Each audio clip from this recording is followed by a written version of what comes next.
So,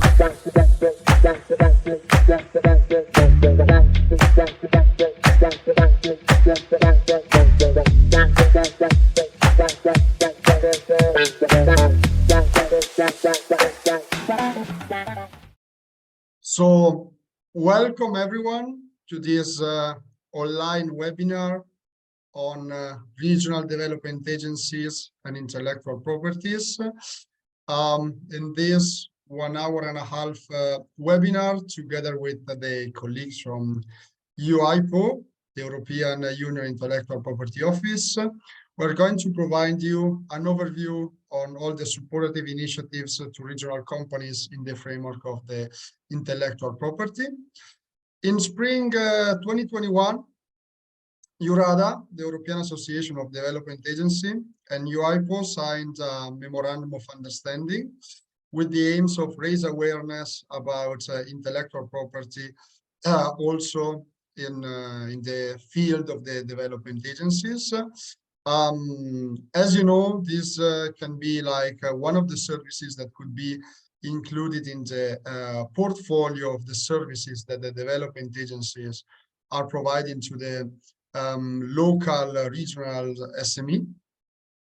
And as we conduct like a survey in autumn 2022 among the 70 members of EURADA that are covering 20-21 countries of Europe, we discovered that some members are really advanced in this topic.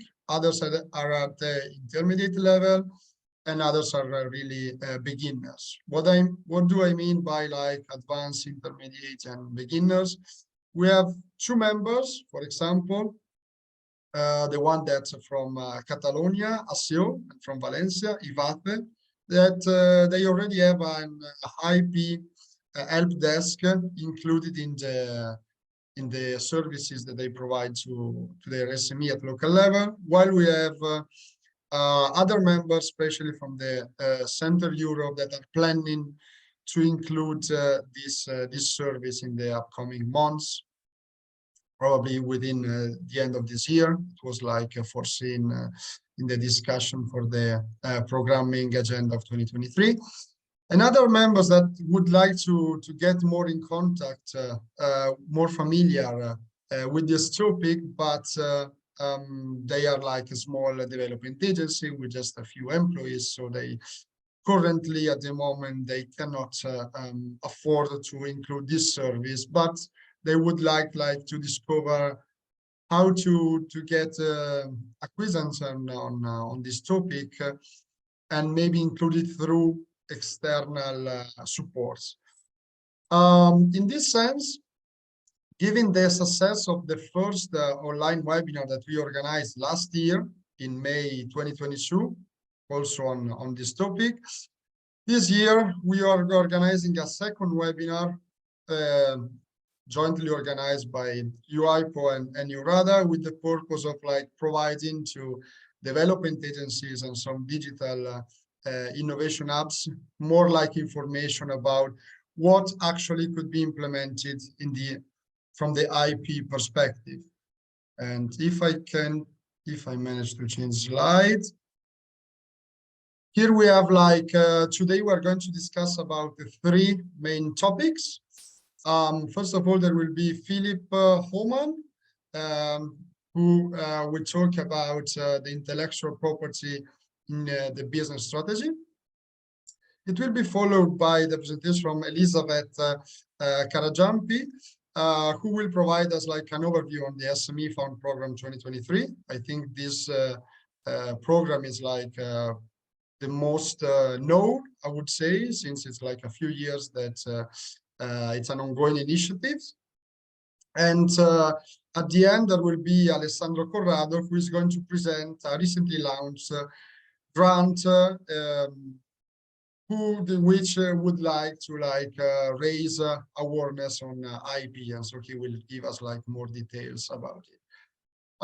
We foreseen like a question and answer session at the end of the three presentation, but feel free as well at the end of each presentation if you want to raise your hand and make your question or write it in the chat. Theoretically, by default, each of you should have like your microphone switched off, but if not, please do it. Otherwise, we're going to get some, some issues, audio issues during the webinar.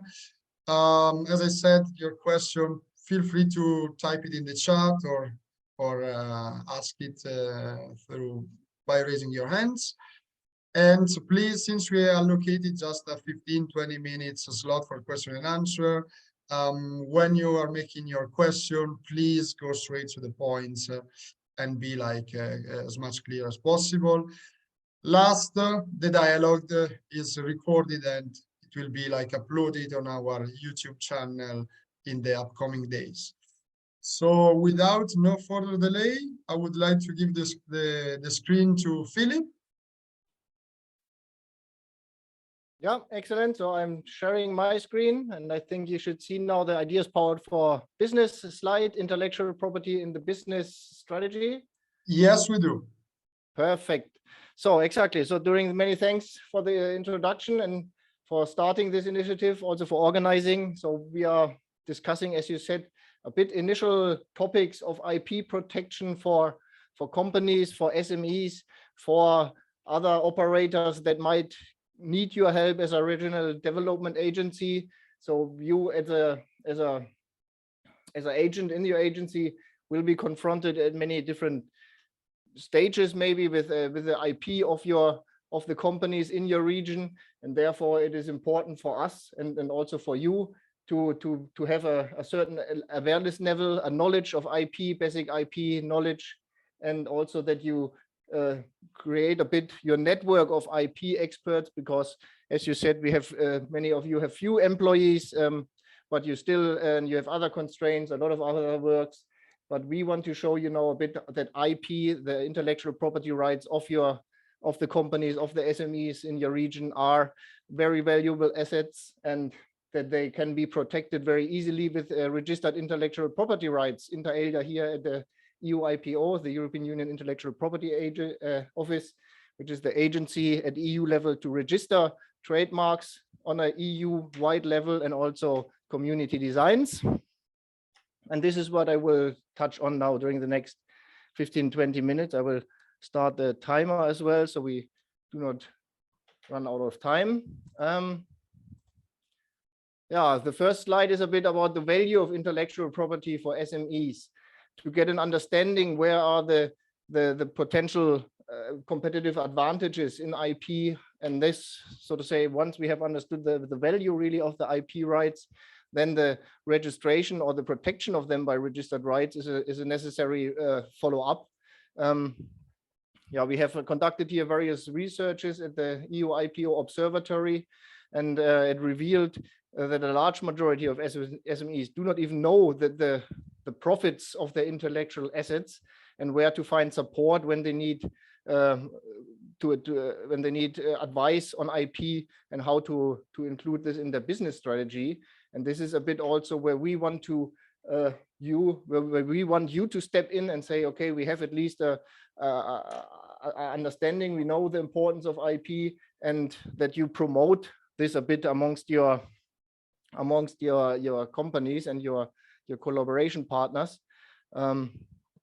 because we see that the SMEs are rather underprotected. Everybody is acting with a name or with a trade name or even with a trademark in the market, but only very few of the companies actually have this registered, and the registered right usually gives you the most easiest access to protection and also to enforcement. And this is why it is important, so to say, to be aware that the registration IP rights can be registered and bring benefits if you register. And also ultimately, because we see in studies that the more IP rights SMEs actually hold, their turnover and their profits and their reputation gains are significantly higher than for those companies that do not have IP rights. So there is a correlation between market success and IP registration, and therefore it is interesting to see for you and for us, of course, when you are confronted with a collaboration partner, if you check if there is already existing IP, if there are existing IP registrations, and if there is no existing IP registrations, that it makes sense to develop a IP filing and protection strategy for the company. And there it becomes crucial that you as a development agency work together with other institutions like us, or even the private industry, lawyers, business chambers, and to find established practices for SMEs on how to protect, what to protect, where to protect, and also overall why to protect.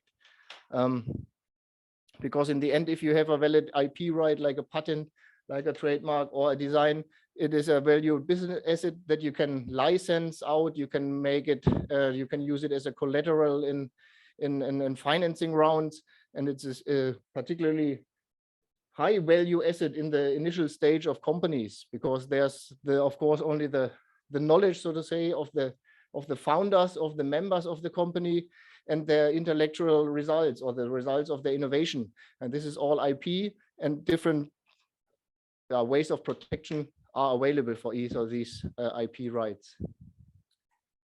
Here another summary. So they really, SMEs that own IP have a higher revenue. No? So this is clearly, the numbers clearly speak in favor of a registration, and also that once you register, that it's more likely that you are, or your customer is a good performing company, than rather than when you do not have rights.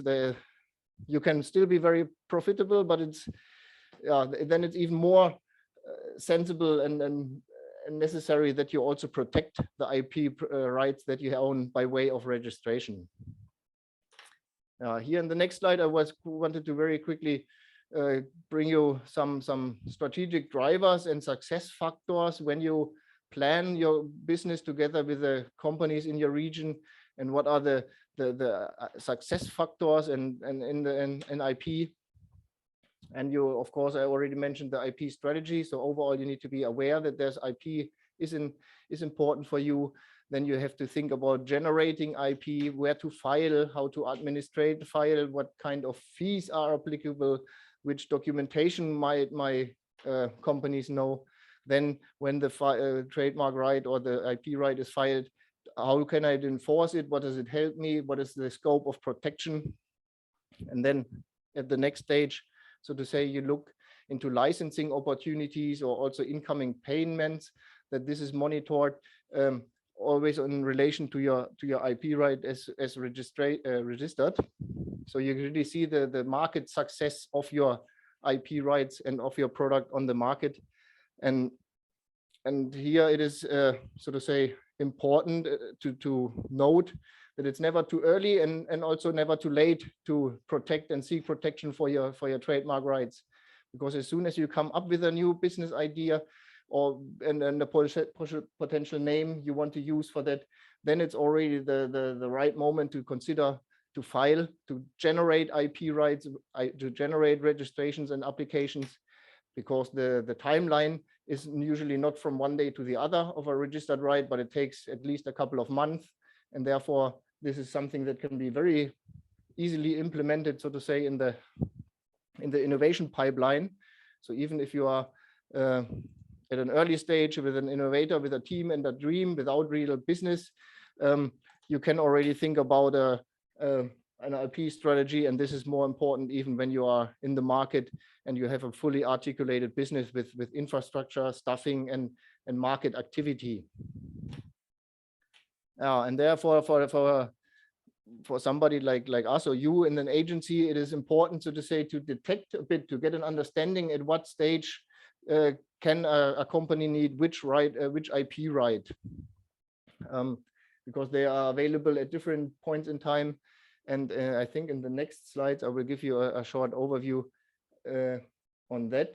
So you really should look into creating and developing your IP inventory, or if you are working together with a regional company, look what they created, what is their portfolio, what is their current state of play of their IP rights. And we can see this now from the next slide. We will move now into the field of trademarks first. I wanted to give you a couple of indications what can be a trademark, what do I have to consider if I have a trademark, a plan for a new product, a trademark filing strategies. And we see here different types of trademarks. Trademarks can either be registered or not if the trademark is, so to say, purely descriptive, or must be remain free for the general public, like for example the term cheese for cheese products. Then the application would be refused normally by a registration office. And if it's distinctive, if it allows to identify the commercial origin of a product, then it gets registered. And we have here different types of trademarks. The latest things introduced into the trademark field was in 2017 with multimedia trademarks. So this is maybe where the digital businesses can take benefit of. If you have a virtual platform and you want to promote your product, so you see they're like image videos really, but in the end we also have verbal elements, Palomar, and this is really a thing where you can get awareness for and play with and try to find out what is the best type of trademark for my company in the market that he's acting. And we see here different types, from word marks over shade marks to position marks. And that's, you find a lot of information on this in our guidelines, also on our website. But to get into really details here, we would recommend probably to have another follow-up webinar or more detailed review. But this is just to give a first idea. Types of trademark is important. And then also here we have one particular example of a trademark. What is normally to be taken into account, I have to look at the timeline, of course. When should I file? For what should I file? These are then the products, the goods and services. A trademark is normally consists of a sign, and the sign is protected for goods and services. In this field, for example, you see computer interfaces, digital computer interfaces in two classes, 9 and 42. This is what every company has to think of. Where is his product, in which international trademark class is my product at home? And then you also have to look where your business is at home in an international level. So a EU company or a company acting at a merely regional or local level might only be interested in the need of a national trademark. But as soon as you collaborate, for example, on a European level with companies outside your home market, or even with a EU institution, where so to say the promotion of your trademark or the public awareness of your project is more than merely national, it makes sense to also look into additional protection by way of European Union trademarks, which give you one registration, gives you the protection in 27 member states.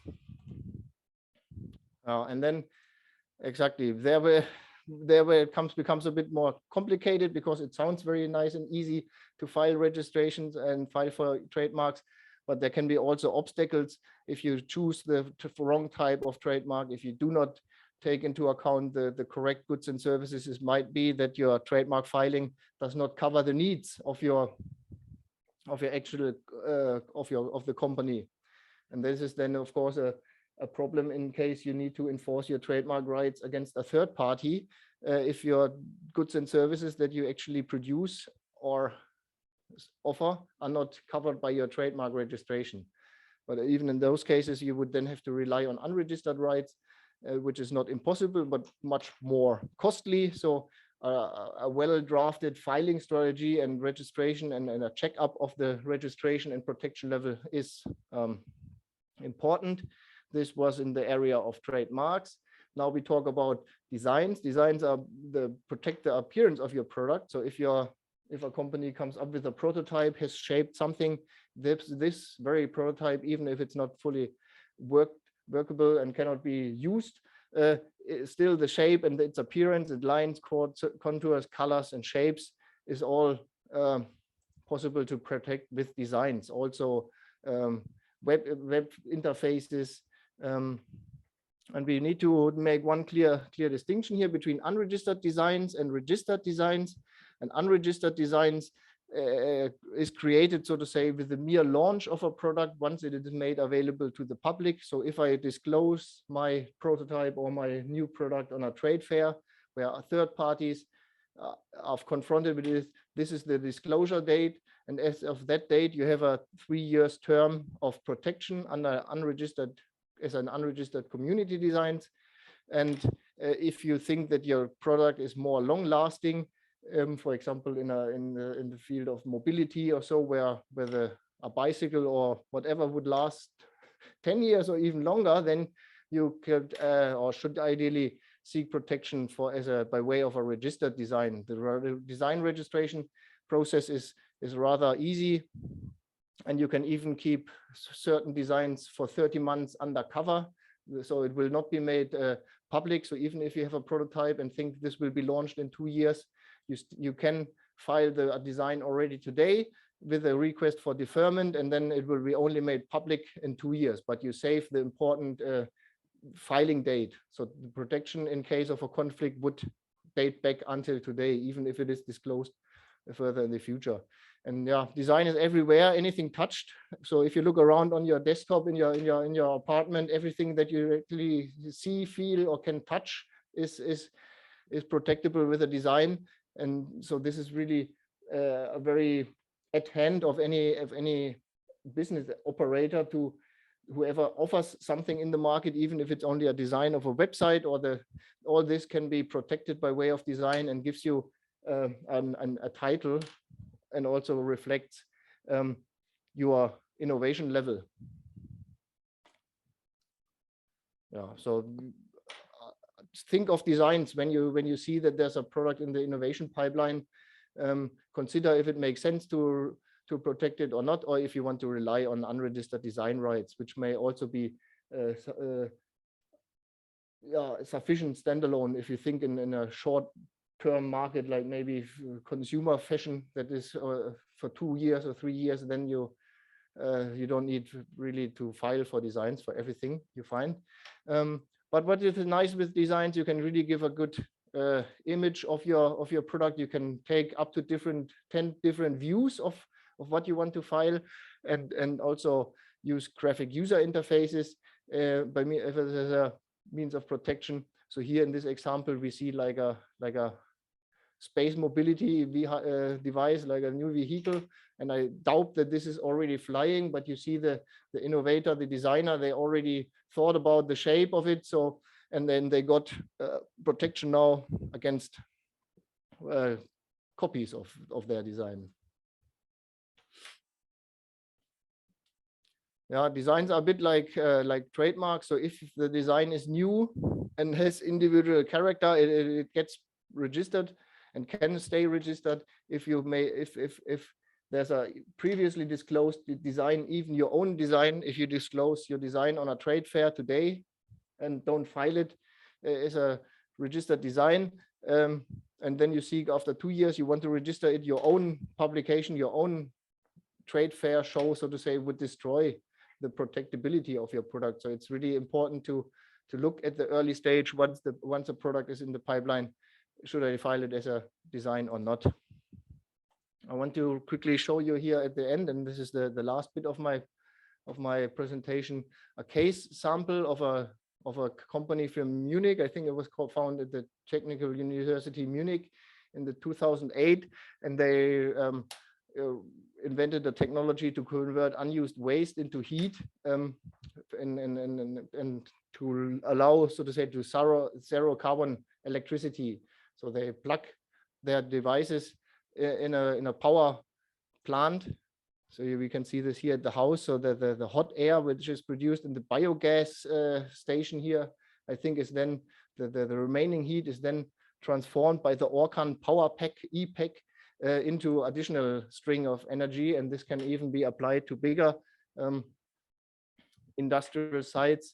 And we will very quickly see, they have filed for the technology patents, and have a total of 28 patents around the world. So this shows they are in a technical intensive industry, energy, renewable energy. They filed already back in 2009 a trademark for the goods and services they need in class, I think class 7, 11, and 42. So machinery, machine goods, machine parts.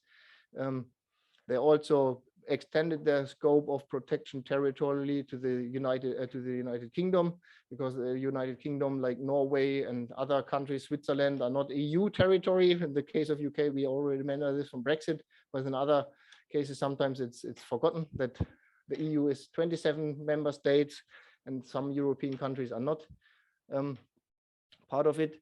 Here we see that they filed also for efficiency pack. Here with we see that the trademark is indicated as status ended.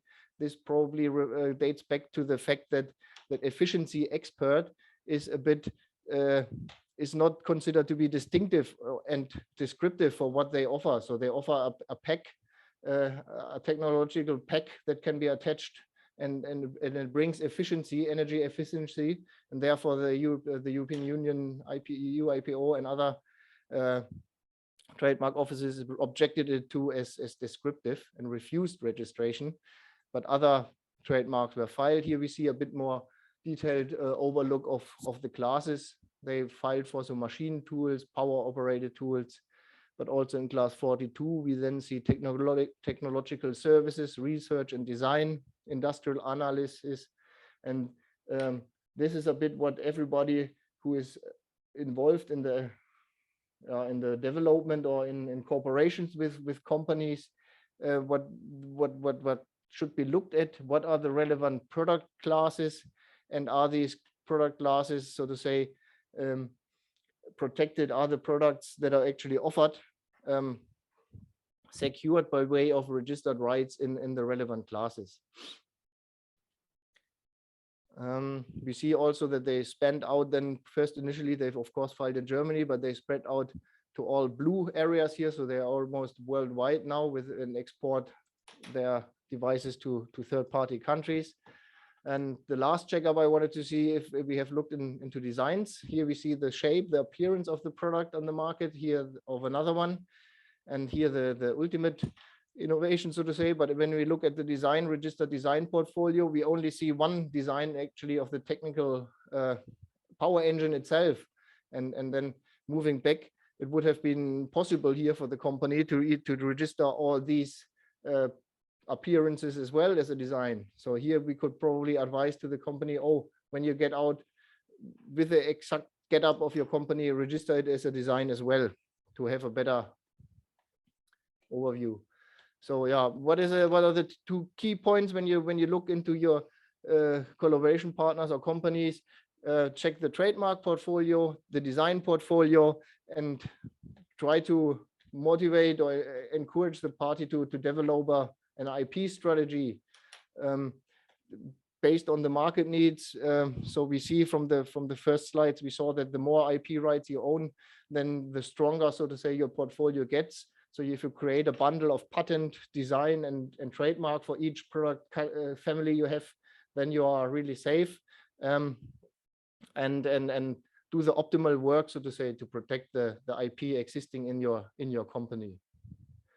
Yeah, and this is the end of my slides. Now we can either have some question answers, or at a later stage.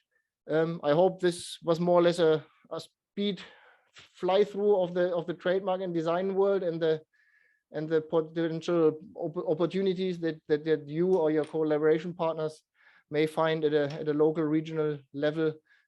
We can only encourage everyone to really take IP as a top priority in the company, because it's especially in early stage companies often the most valuable and one of the sole assets that you really have, and there you can do a lot of good for your company if you register, file, and are aware and protect sufficiently. Good, so that was my part of the presentation. Thank you very much. I will also be available at the end then for the final question and answers round. And yeah, I hope you enjoy the rest of the webinar. So thank you very much, Philip. I don't see any question in the chat. I don't know if someone else would like to raise his hands. No. I have a very quick question for you, Philip. if you are still with us. Yes, yes, yes. Okay, great, because I Mhm. saw you moving, Yeah, removing yeah, the I was headphones. So, going back to work. No. so just very quick question, a curiosity more than a question. No? So you mentioned that only the 10% of the European SMEs, they register their IP rights. And as you mentioned again at the end of your speech, the most that you have your IP protective, the more you get. I was wondering, we are like I'm based in Brussels, so we have always this EU perspective with this 2020 agenda, 2030 agenda, 2050 agenda. I was wondering if you have like a threshold that you would like to reach. I don't know, 15% of SME by 2030, something similar. So no, also ideally we would like to reach 100%, right? Because if anyone who has not its right registered, he will necessarily get problems to enforce this. I mean, the registration of IP rights is always like a safety measure. It doesn't mean yet that everybody of you goes necessarily into conflict or has issues with it, but it's one of the easiest safety measures in terms of protection against copies. But then also, if you think of licensing opportunities, if you want to say, collaborate with third parties in the market and say, here is my product, you can use it, you can develop it further. It is always the asset that the collaboration partner, he will normally look for the status of the protection of the product. And if he sees, oh, there are maybe third party claims on this product, they will say, we will not collaborate. And also the way to give a good sign to the market is that you have the registered rights on what you offer. So really, ideally, it would be really 100%. I think even when you are doing business at the latest, you should at least start with a trademark under the sign that you contact investors and so on. Where you could play, for example, is still on the territorial level, probably. No, you can say if you operate only in Brussels and the surroundings, a Benelux trademark might be enough. But as soon as you cross the frontier or offer your things in an international trade fair here in Barcelona, for example, we have nice trade fairs. And once you show up in another country, it probably makes sense to already go to the at least European level. So the question is rather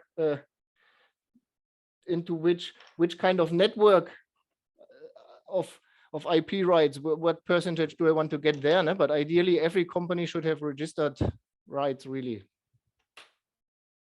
I understand.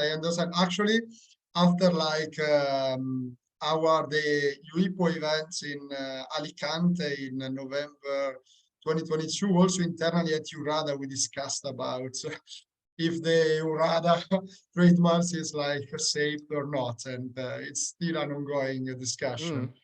And it's always cheaper also. I mean, it's of course an investment that you do. A trademark filing is not for free, but the costs, so to say, of a trademark filing are so relatively low in comparison with the costs of a conflict that you have if you do not register. Then the 300 euros or 900 euros is nothing if you think of lawyers' fees in case of a really a dispute. No? So and this gives you at least some protection. So my advice, of course, would be look for designs in the first place, maybe because they are easy to get, but also take care of at least one or two trademarks for your main symbols, logos, app icons, and then ideally you can combine this with a technical right, like a patent. This is more long term, but everything in the long term that is in the innovation pipeline then at some stage comes into the market under trademarks and designs. And so really, it's a bit the bundle idea, no? Take together and keep together what belongs together. Yeah. So thank you very much, Philip. We heard that like only 10% of the SME, they have their IP covered. So I think now that Elizabeth is going to tell us more about how to do it, how to get it. And I think that through the SME Found program, it's like we will get more insights on how to better like save our IP rights. In any case, good morning from my side. I am Elizabeth Garayapi, as you can see here, and I'm happy to be here with you.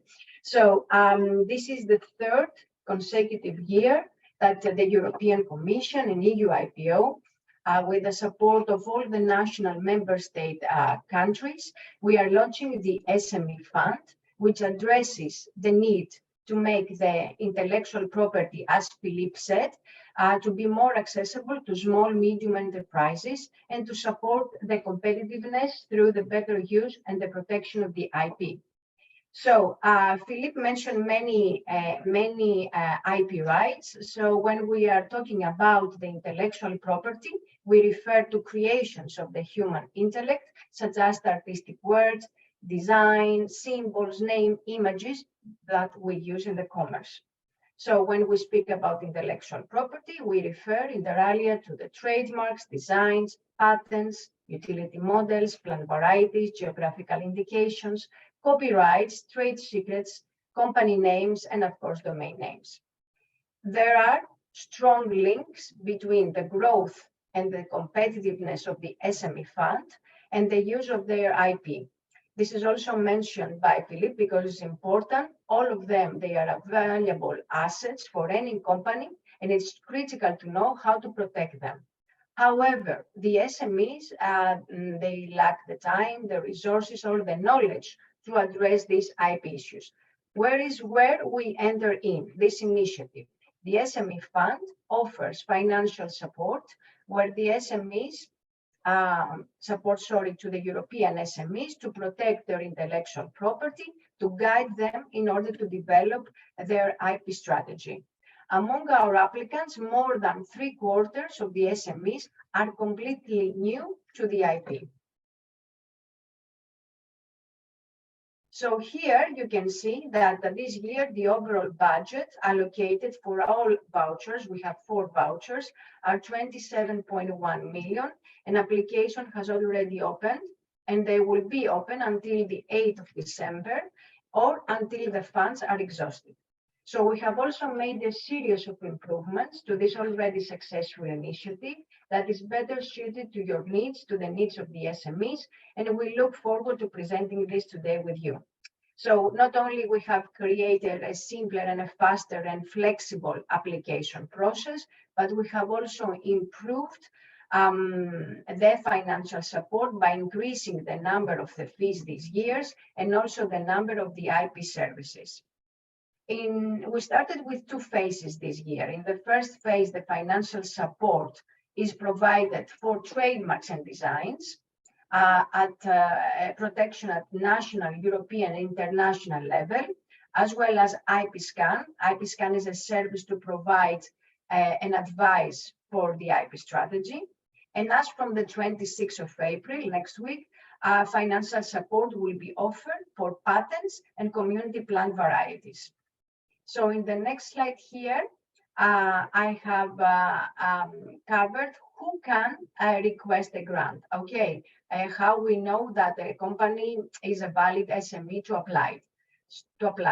So an enterprise is considered to be any entity engaged in economic activity, irrespective of the legal form. This includes also the self-employed individual or family businesses. So the definition of micro, small, medium enterprise is made of enterprises which employ less than 250 people and have an annual turnover not exceeding the 50 million. So when we talk about in the category of the SME Fund, if we talk about the small enterprise, the definition is that they have fewer than 50 people with an annual balance that doesn't exceed the 10 million. And if we are talking about the micro enterprise, this is less than 10 people and less than 2 million. So what is the process? How does this work, in other words? So here are the 4 steps. So the first step is that you fill in and you submit the online grant application form and request which voucher you would like, or your vouchers. The second step is that you grant the decision in the duration of 15 days, and then you go and request, apply or pay for the activities you want. You want to apply for trademark, design, IP scan, patent, or plant variety, whatever it suits for your company. And once you have paid for this application, you come back again to the SME web account and you apply and submit the request for reimbursement. So let's have a look now to the 4 vouchers that we covered this year. Voucher 1 in 2023 covers the IP scan for the amount of 1,350, depending on the cost of the national level of the offices that they are providing this service. The reimbursement is 90%. Voucher 2 covers trademark and designs at national, regional, EU, and international level up to the amount of 1,000. Here you can see that the reimbursement rate for national, regional, and EU trademarks and designs is 75%, while for international trademarks is 50%. Voucher 3. Here, this voucher covers patent-related activities. We have a new eligible fee this year called patent prior art search. This is a service that is provided by the national offices for worldwide search. And as you can see here, we cover the value of 1,500 with a reimbursement of 75%. And the last voucher is for plant varieties. This is the first time that we have that we cover this kind of fees. The grant amount that we cover is 225, 50% of the online application. For voucher 1, 2, and 3, the activation period is 2 months, extendable to 4 months. And except from the plant varieties, that is 6 months, because this is related with the CPVO and they have a different process. So here now, how you apply. So this is our landing page, our web page in EUIPO.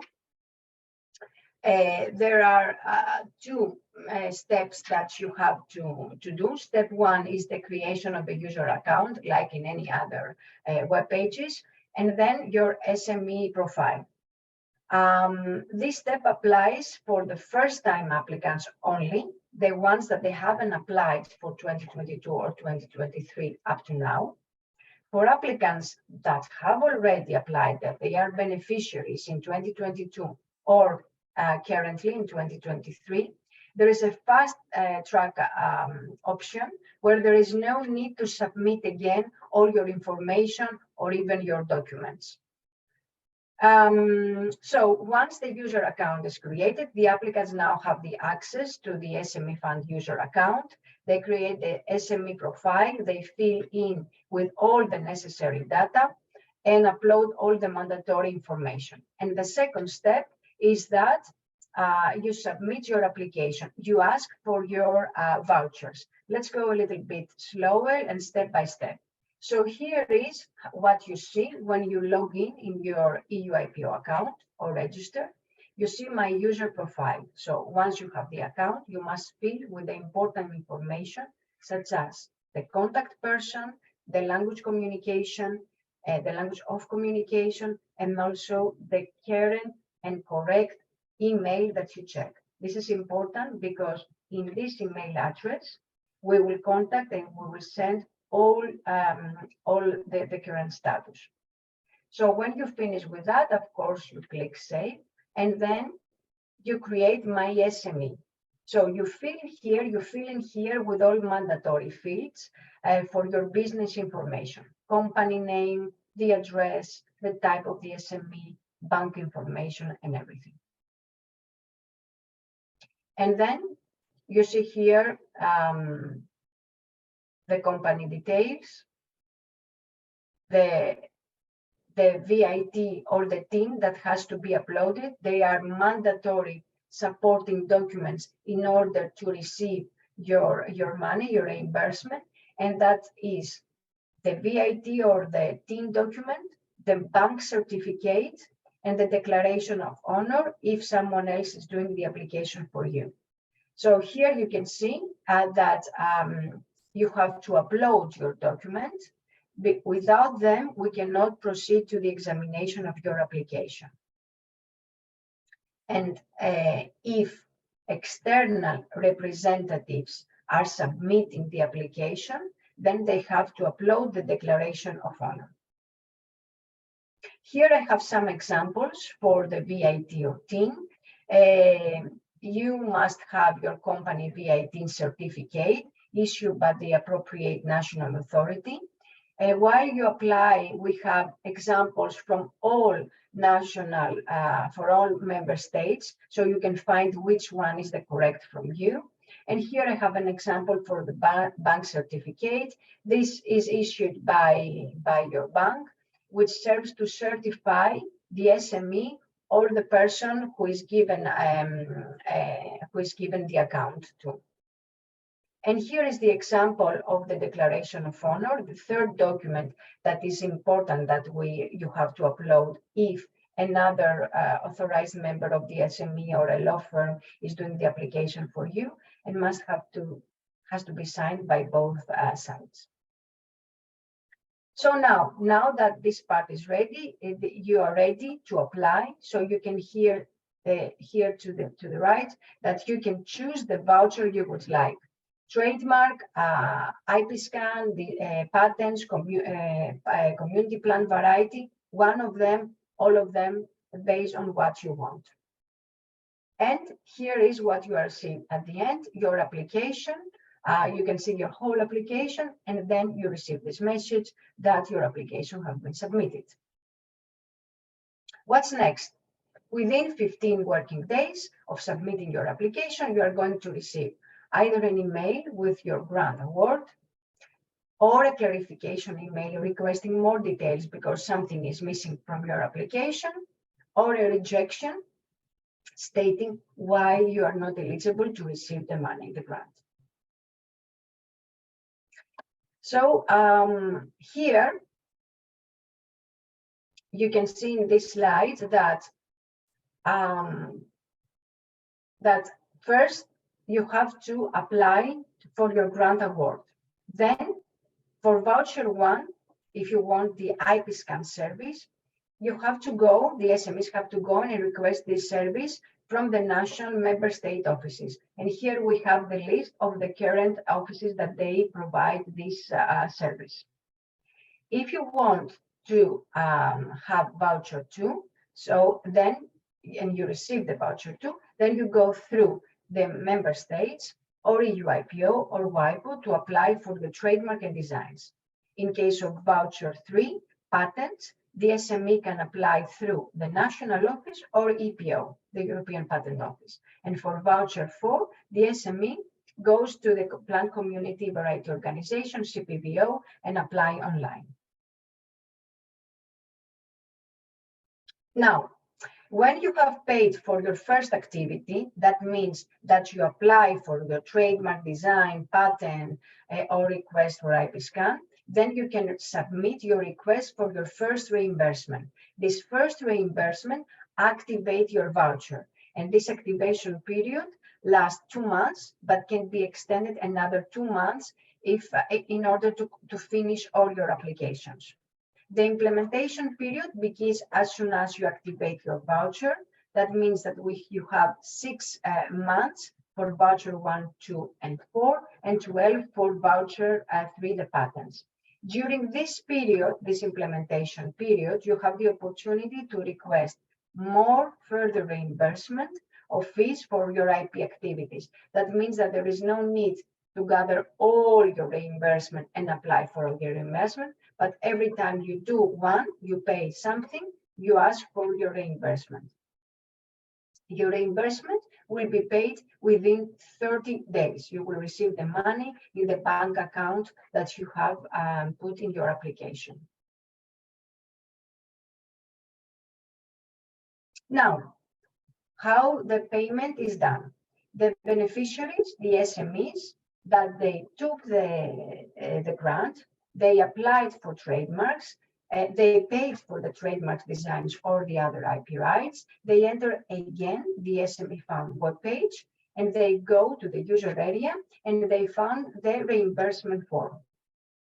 So for the reimbursement related to IP scan, the SME must fill in the date of the completion and also the report of the proof of payment.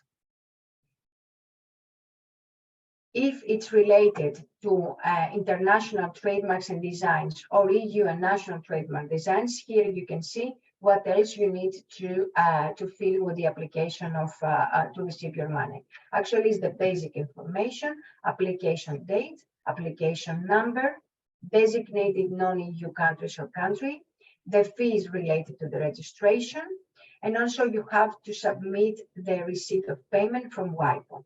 In case of the EUIPO, there is no need for us to upload this document.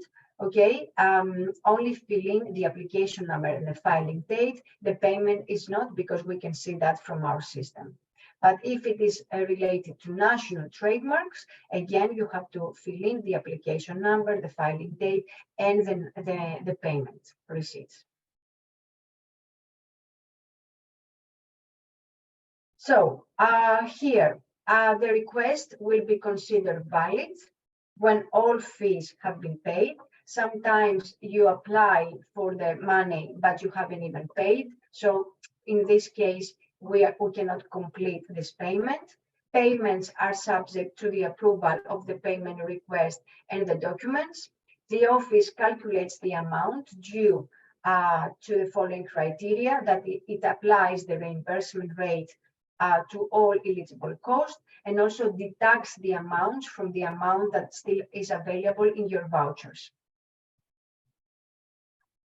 So now that we have explained the process in detail, let me remind you some important topics to take into consideration.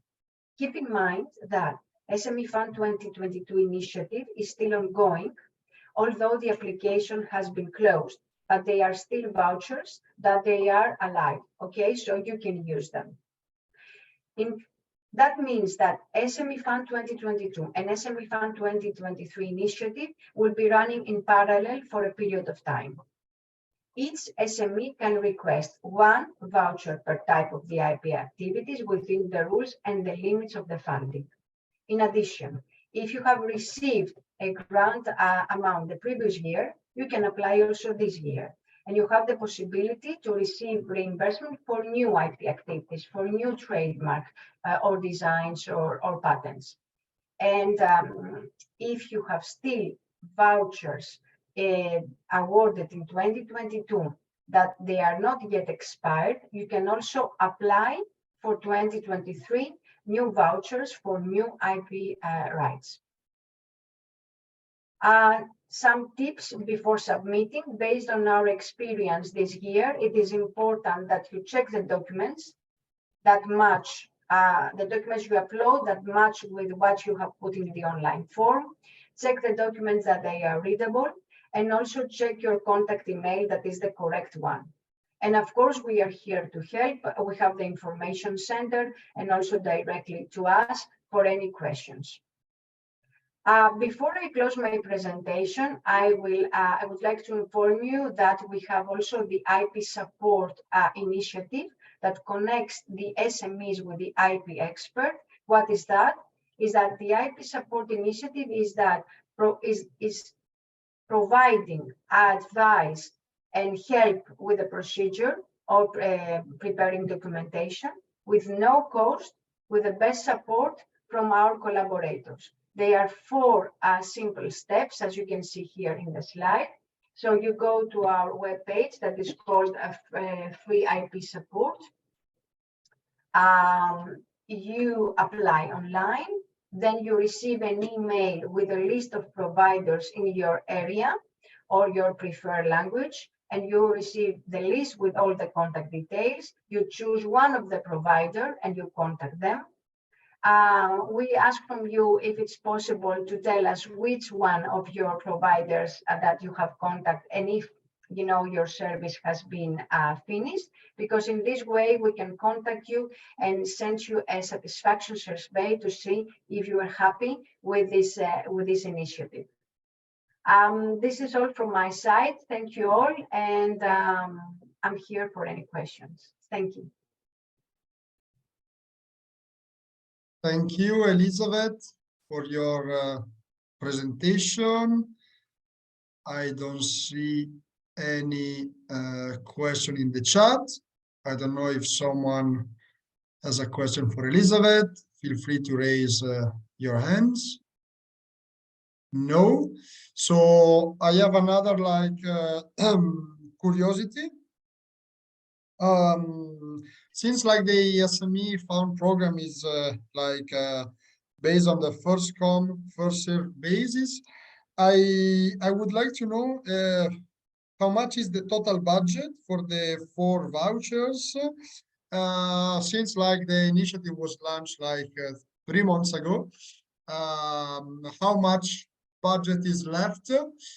And another curiosity is the SMEs are applying more for voucher 1, 2, 3, or 4. From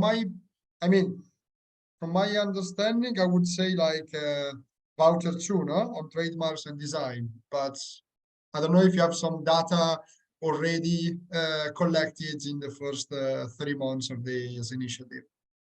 Okay, let me start with the first one. So the budget is 27.1 million.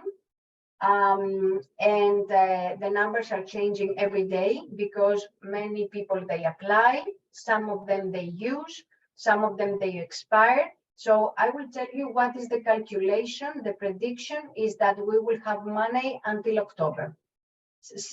Yeah, seeing, the forecast is this. Okay. So as it is, if I may propose is that when you are ready, even as from today, you can apply for your voucher and then apply for your trademark design or any other IP right that suits for the company. So regarding which one are the most popular, yes, it is the voucher 2 for trademarks and designs, but have in mind that we will start with the patents and the plant variety as from the 26th of April. So we anticipate that as from that date, we will receive also a lot of patents. Okay, thank you very much. So until October, so for the digital innovation apps and the development agencies here in the call, keep it in mind. If you want to disseminate this information through your network, don't wait until you come back from the summer holidays, because maybe it's too late. Better to inform your regional stakeholders ASAP, I would say. So thank you very much again, Elizabeth. And now we move to Alessandro, who is going to present us the new grant launched by EUIPO that would like to raise awareness about IP, sorry. So Alessandro, the screen is yours. Hello.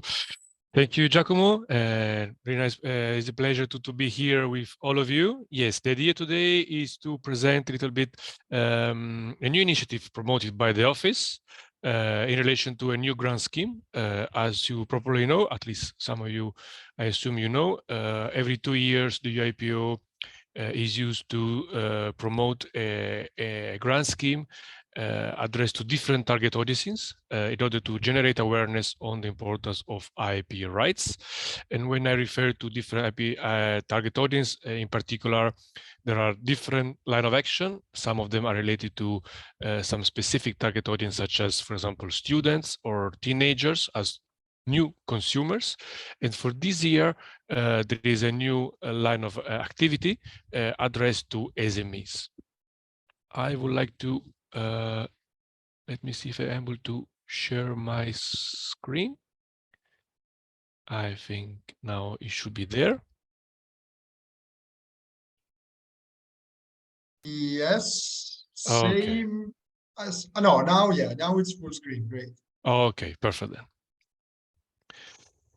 So, for you to know, as I was saying before, there are several strands, part of the same package as a grant scheme.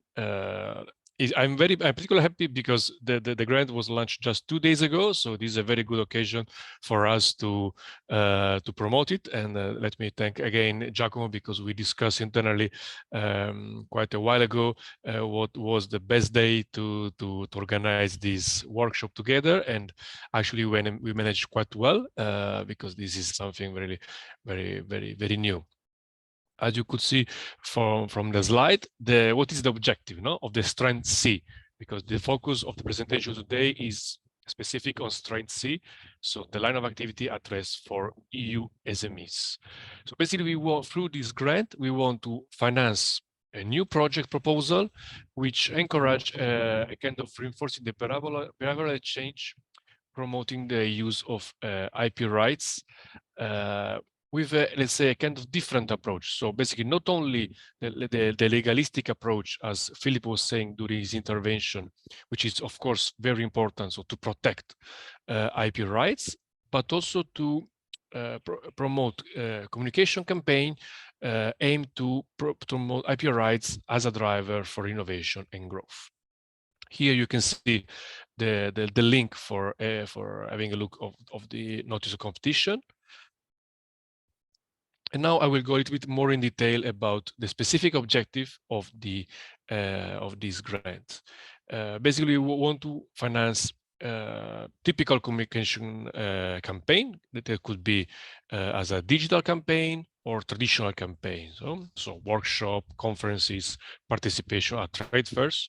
But also it's quite clear that if you want to improve our outreach, digital campaign through the different social media channels are nowadays really very good channels. So it's up to you to decide. You can also have a kind of balanced approach between a digital and traditional campaign. But in general terms, the specific objectives are to improve IP awareness, to highlight the benefits, not to SMEs.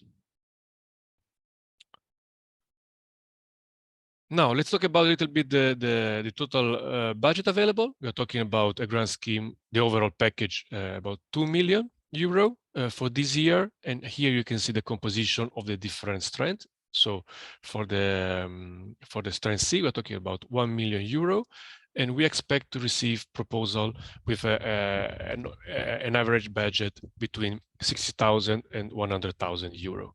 So basically, for those of you who are familiar with, I don't know, Horizon program or Life program, this is something much easier, I would say, and also smaller, because we do expect, let's say, good project proposal as communication activities, but let's say something much more easy to manage in terms of type of proposal and also in terms of overall management of the proposal. I put other additional information in terms of activities. This is, let's say, and not the full list, but just to give you some flash about what we expect to receive in terms of activity, media, social media activities, but also production and dissemination of our audiovisual material, organization of events, fair, web-based tools, and so on. So this is quite a comprehensive list of typical communication activities that could be included in your proposal.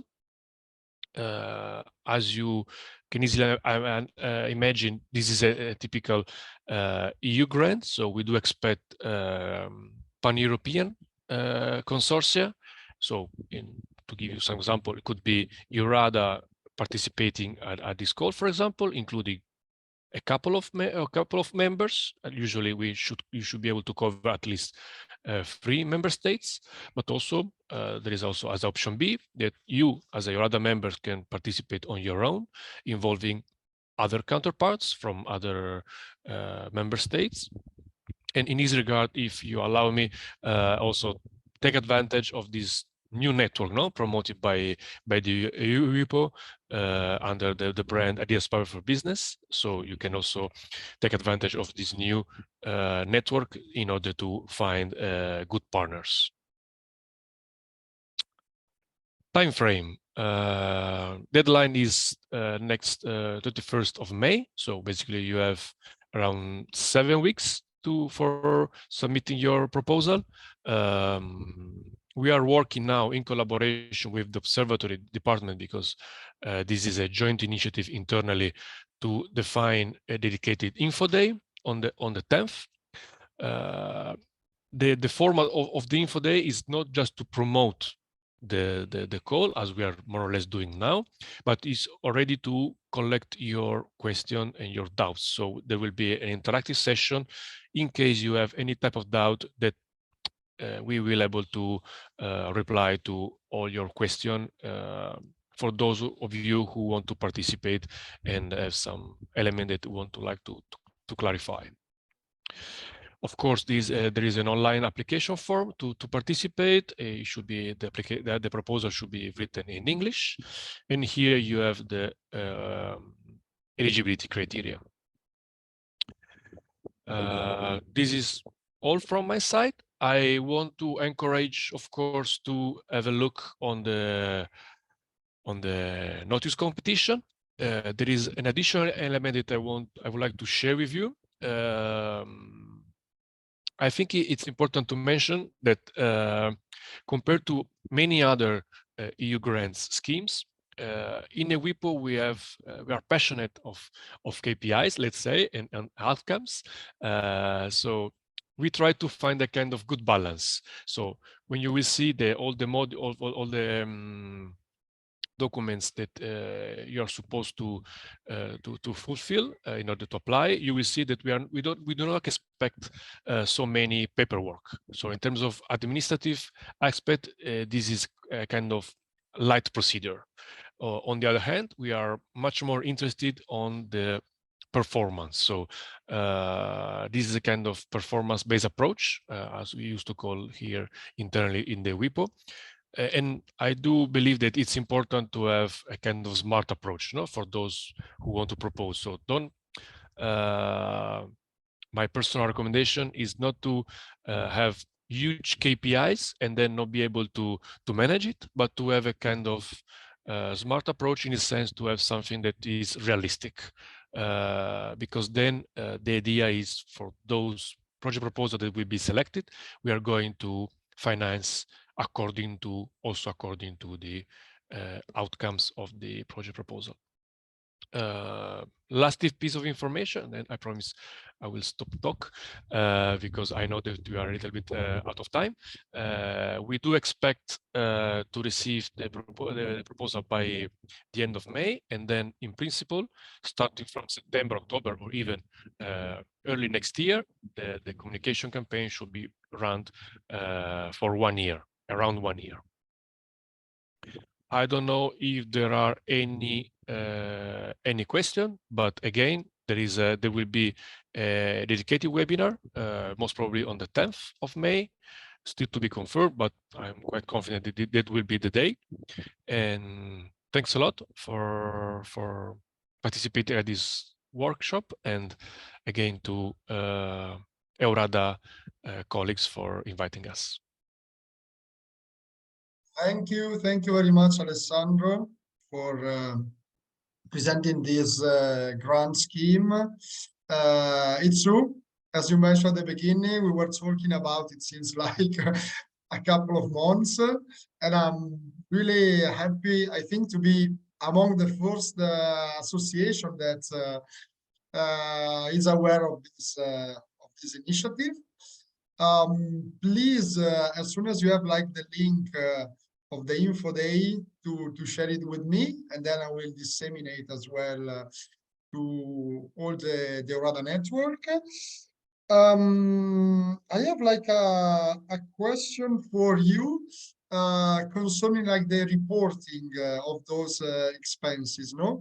Because you mentioned that you are expecting like project financed from 60,000 to 100,000, at least 3 member states, 1 year of ongoing campaign. Great. Because sometimes when we apply to some European projects, when there is like a budget not so high, not 3-4 millions, people are like, not so willing to apply because they think that then they need to spend lots of hours in reporting it, attach the pay slip of all the employees who work on it and so on. Can you please give us more insight about it? Is it like a lump sum? Yes, I can give you some feedback on this point. Yeah, it will be a lump sum, but I think what is quite important for me to tell you that in terms of reporting, we try to do really our best in order to take it as lighter as possible, because the focus is not on the paperwork. The focus, we are much more interested to, for example, if you're talking about a digital campaign, to have, as example, a screenshot on the number of posts, on the number of retweets that the campaign has been able to achieve, compared to the number of hours dedicated to achieve it. So it's actually the other way around, no? Because the focus is actually on the output compared to the effort to be able to achieve it. This is great. I think that also the audience here is appreciating this this approach, because we see in some Horizon 2020 or also Horizon Europe, sometimes like the reporting phase, it's like 1 week to calculate the effort of the last 6 months, review timesheets. Is it work package 1, 2, or 3? Check again the grant agreement. So lots of time basically to report. Then very last piece of information, I promise, for those ones who want also to receive some support, no, there is also always the chance to subcontract part of the activity, for example, to a communication agency or an IP law firm that maybe can support in terms of defining the messages here and there, in order maybe to have a kind of common approach addressed to the different member states, no, and target audiences. So you can play, of course, and but again, compared to the traditional Horizon or Live or COSME initiatives, this is something much easier, because the overall budget is different, and a part of that, the way of thinking in EUIPO is focused on the performance compared to the administrative part. Great. Do you have any question for our 3 speakers? Don't be shy. As I said already a couple of times, you can either type your question in the chat, or maybe at this point unmute yourself. I don't know. In the meanwhile, I can definitely say that I need to discuss with my colleague Ekaitz, and then we will schedule a near reminder to disseminate this initiative among the EURADA network, and I'm sure that at least 1 or 2 members will apply for it. Hopefully it will be like the members that I mentioned at the beginning of this webinar, the not so advanced, who might have like this budget in order to launch a campaign at local level. And yeah, in this sense, Alessandro, the campaign must be like in English, or like I don't know if it's based. I'm thinking here, I see like some friends from Hungary. If you do it like in southeast of Hungary, it can be in Hungarian, right? Yes, correct. Yes. Yes. Only the project proposal should be written in English. Okay, that I think that if you really want to raise awareness, I mean, it's important also to talk directly in your own language with the local startup SMEs. Yes. Otherwise, it's getting complicated, because not all of them, at least we are Italian, Alessandro, so we know that in Italy, not all the CEO speak a very good English, no? And maybe another element to clarify, if there is maybe the doubt, we are not interested, and is not part of the grant, the promotion of, for example, of the SME fund. We are interested to promote good messages on IP in general, from a legalistic point of view, but also, as said, in terms of as a driver for innovation and growth. But we are not interested to, let's say, promote again the measures implemented by the office. This is something, let's say, broader on IP in general. Okay, great. I don't see any question. I don't know if someone expert on IP, I see here Donata, for example, if they would like to comment on it, if they have some specific question. Otherwise, we have two options. We can finish it here with like 9 minutes ahead. Or maybe since Alessandro, the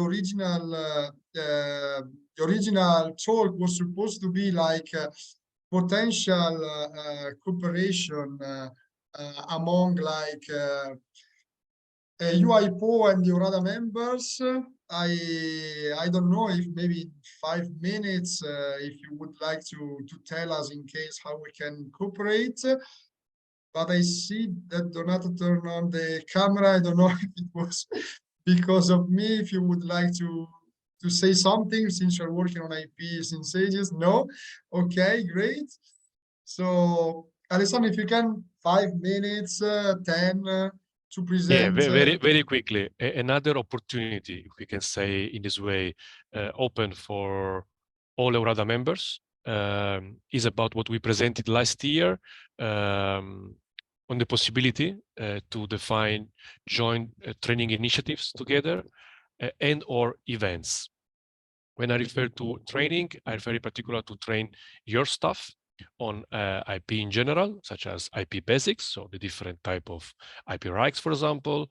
But at the same time, if you have a specific need, we can also try to accommodate and define a joint trainings. I can give you an example that some colleagues from the operation department support us, for example, on IP and classification. Or maybe if you're interested to know more about how the different database and tools available at office level work, this is also a possibility to present them and having a kind of interactive session addressed to the staff of EURADA members organization. In parallel, or in addition, if you want, we can also participate if you are going to have any type of events, not only on IP, but also to present the fund, as Elizabeth did this morning. We are happy to participate. In terms of methodology, the way that we would like to proceed, and it took a while internally to further implement it. Usually we like to work in collaboration with national IP offices. In this regard, we try to create a kind of positive synergies, a kind of triangle approach, no? In terms of trying to highlight different measures and initiatives at the European level, of course, but we do believe that from an SME point of view, having also having in mind and be presented that national measures could be a very good added value. So if those of you want to know more and to propose something, please feel free to contact us. Contact me. In this case, Giacomo has my contact details, and happy to create this kind of positive cycle. And in a very short time, we can try to manage a training or event on the top, if you want. But now I pass the ball back to Giacomo. In case you have, let's say, some common areas of interest, no, in terms of training, for example, and through EURADA Secretary, you are able to collect, for example, if you are interested to know more on these team view, design view tools, maybe we can have, let's say, kind of common training session at EURADA level, and it will be maybe even easier from a center point of view to organize it. And then of course will be in English in this case, so not in a native language, but this is a way also for us to have to continue our positive collaboration with EURADA, and I think an additional training session and little by little try to create maybe even some little modules, maybe, I don't know, 1 hour session, 45-minute session, 1 hour and a half, according to your needs. Yes, another possibility, it's not official yet, but we're working on it. For the EURADA members, you know that each year in summer times, in the first week of July, we organize the EURADA Summer School. This year, it's going to be from Tuesday the 4th until Thursday the 6th of July. And together with Alessandro and the team, we are trying to set up like a session dedicated to IP. It's going to be like a summer school in Brussels with like 3 days of events. We will work on mock project proposals that they were from applying for European fundings. Then we would like to invite some friends from the OECD. That together with them, we organize a winter school on smart civilization strategy in February in Italy, in Trento. We would like to involve the Interreg Europe Secretariat and the Policy Learning Platform. So like plenty of like organization, associations, entity in order like to really give, provide to all the EURADA members with like a high level like summer school and not only like meeting in Brussels for tasting the lovely Belgian beers and the chocolates. So 11:27, if we don't have any question, I would like to thank again Elizabeth, Philip, and Alessandro for their presentations. We're going to share, I think, your PPT with the participants. The video will be edited and uploaded on our YouTube channel, probably by the end of this week or at the beginning of the next one. And in case you would like to get in contact with the EUIPO staff, feel free to contact me, and then I can put you in contact. If you would like to apply to SME fund programs or the grant of for raising awareness on the IP, please contact me. You know me, responsible of members. We will try to set up an application together. I think it's an important topic. And at the end, I would also like to thank all the participants here with us. A little bit silent, but I'm sure that you took notes, the key points of those presentations. That's all from EURADA side. I wish you like a lovely day. See you soon. Ciao. See you. Thank